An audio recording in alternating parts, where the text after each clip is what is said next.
राधे राधे, प्रणाम आप सभी लोगों को। कैसे हैं आप सब लोग? स्वस्थ होंगे। माँ भगवती आपकी मनोकामना पूर्ण करी। जय जय अम्बे। आज मैं आपको बताती हूँ, कल 19 तारीख से हैं गुप्त नवरात्रियाँ।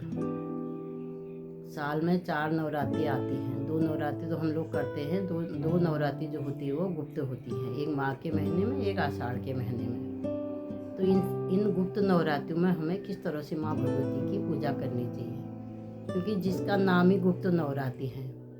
तो हमें, अगर हम वैसे व्रत नहीं रखते हैं, कुछ भी नहीं करते हैं, तो हमें माँ भगवती की अच्छी तरह से पूजा करनी चाहिए। सबसे पहले हमें षोडशोपचार पूजन करना चाहिए।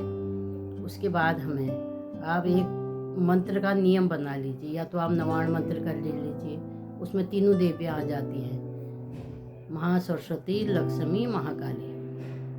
ऐंग ह्रीं क्लीं। ऐंग मतलब है सरस्वती का मंत्र, ह्रीं मतलब है लक्ष्मी जी का मंत्र, क्लीं मंत्र है महाकाली का मंत्र। तो उसमें क्या होता है, तीन देवियाँ आ जाती है, तो इसलिए वो नवाण मंत्र सबसे अच्छा होता है। हम उसकी 3 माला कर सकते हैं, 5 माला कर सकते हैं। तो हम एक अपना नियम बना लेंगे कि 9 दिन में हमें ये मालाएं करनी है। अगर माला नहीं कर पाते हैं, एक माला करते हैं, तो उसके साथ हमें देवी कवच कर लेना चाहिए। अथर्वशीर्ष, देवी अथर्वशीर्ष कर लेना चाहिए। श्री सूक्त का पाठ कर लेना चाहिए। सिद्धि कुंजी का स्रोत पढ़ लेना चाहिए। इतने मंत्र है, इतने मंत्रों में हम एक अपना कोई नियम बना लेंगे कि हमें ये चीज़ करनी है 9 दिन तक।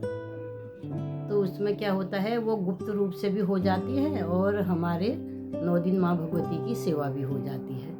इस तरह से हमें गुप्त नवरात्रियों में जरूर से कुछ न कुछ मंत्रों का जरूर करने चाहिए। चाहे आप देवी के 32 नाम ही करिए। वो नाम क्या है, 2 से ही आते हैं सब। 32 नाम है, 32 नाम 2 से आएंगे। दुर्गा, दुर्गति समनी, दुर्गा पद्मिवाणी, दुर्ग मच्छेदिनी, दुर्ग साधनी, दुर्ग नास्तिनी, दुर्ग दुर्गाणी, ऐसे करके 32 नाम 2 से ही आएंगे। तो आप कुछ भी नहीं करते हैं तो माँ भगवती के उस 32 नामों को ही कर लीजिए। सबसे आगे माँ भगवती के सप्तश्लोकी श्लोक हैं, वो पूरा दुर्गा सप्तशती का सार है उसमें, वो कर लीजिए। अगर हम कुछ भी कर लें गुप्त नवरात्रि में, हमें माँ भगवती की अच्छी तरह से सेवा करनी चाहिए। माँ तो माँ है, माँ तो माँ है, तू माँ से माँ कह तो सही। माँ तो माँ है, तू माँ से माँ कह तो सही। तेरा दुख भी सुखों में बदल जाएगा। क्योंकि माँ तो माँ है। अगर हम माँ की अच्छी तरह से उपासना करते हैं, व्रत करते हैं, और अच्छी तरह से माँ भगवती के कोई भी मंत्र को हम पढ़ते हैं, तो उससे हमें बहुत ज़्यादा लाभ मिलता है। इसलिए कल से है गुप्त नवरात्रियाँ, और गुप्त नवरात्रियों में आप माँ भगवती की सेवा जरूर करिए। पंचोपचार पूजन जरूर करना चाहिए माँ भगवती को। और उसके बाद हमें देवी के एक कोई भी चीज़ आप पकड़ लीजिए, देवी कवच ही पकड़ लीजिए। जिसका स्वास्थ्य सही नहीं है उनको देवी कवच जरूर करना चाहिए।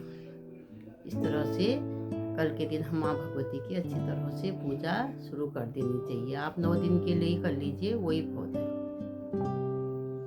अगर आपको मेरी जानकारी अच्छी लगती है तो आप मेरे वीडियो को शेयर करिए, लाइक करिए, और मेरे चैनल को सब्सक्राइब जरूर करिए। धन्यवाद।